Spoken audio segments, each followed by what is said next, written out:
With the new Wastelanders expansion, I kind of have a reason to go back into Fallout 76 to kind of explore what they added.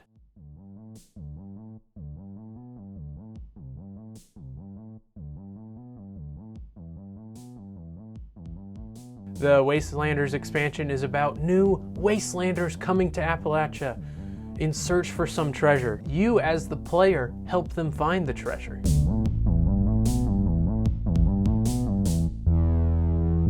This is important because since the game came out, one of its major downfalls was lack of human NPCs. Lack of human NPCs means lack of that really, really good Bethesda dialogue. I love dogs.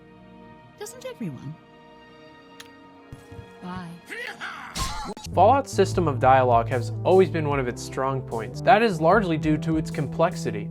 Its complexity allows players to choose their own outcomes, so the game really feels tailored to the player. They added dialogue in the expansion, but I don't know if because it's an expansion they really didn't have time to make it complex, because it takes a long time to write these complex dialogue systems, but the dialogue system in Fallout 76 is kind of a shell of Fallout 3 or New Vegas or another Fallout.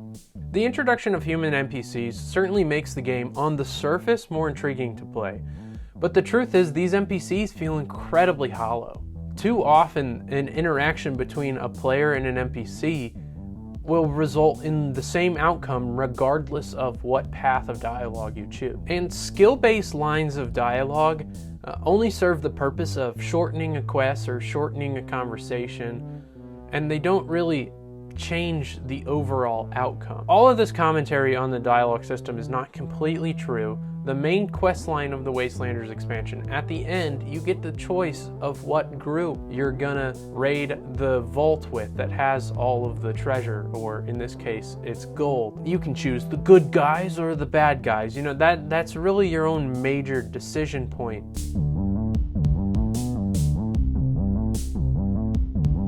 Now, if I were to make a comprehensive list of every bug or exploit in this game, we'd be here for a couple hours. So I'm just going to talk about 3 bugs that my friends showed me while I was playing. Just a disclaimer here, I'm not advising anyone to use these bugs. Some of them you can't even help but use because they just happen. Others are rather game-breaking and they can ruin your experience. So if you don't like that, then just don't watch this part. The first bug I'm going to talk about is rather game-breaking. Throughout Fallout 76 and throughout most Fallout games, you have locked doors that prevent the player from progressing to one area. No more. If you simply get out of your power armor and then place your power armor between you and an object and then try to get back into your power armor, the game will glitch out and suddenly you will gain the ability to run infinitely and phase through walls. That door that you can't get past and you don't know how to find the key, no more. Oddly enough, this bug also applies to doors that are meant to never be opened, so do with that what you will. This is a dumb bug and it really needs to be fixed because it can ruin the game. Another bug that needs to be fixed is that of infinite magazines. Sometimes when you pick up a gun, you gain the ability to shoot all of the ammo that you are currently carrying. It's rather game-breaking, so here's a couple clips of me shooting a double-barrel shotgun. Keep in mind, that is a double-barrel shotgun that should only have 2 shots before reloading.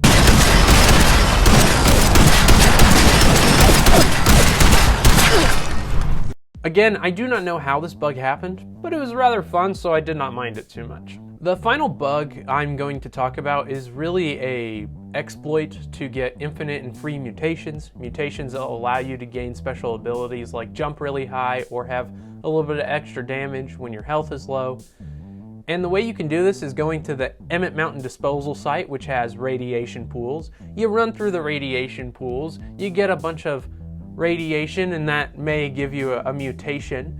Then you equip the perk Starched Genes. You must have 2 Starched Gene perk cards. And then you go to the radiation shower and you get all the radiation out. You leave that server, go to a different server, go back into the radiation pools, get yourself another mutation, and repeat. You can do this pretty much infinitely and get as many mutations as you want. Keep in mind some of the mutations could be bad, but it is still a way to exploit the game for free mutations. And that's about it. The Wastelanders expansion made the game go from kind of playable to I guess, playable. So that means something.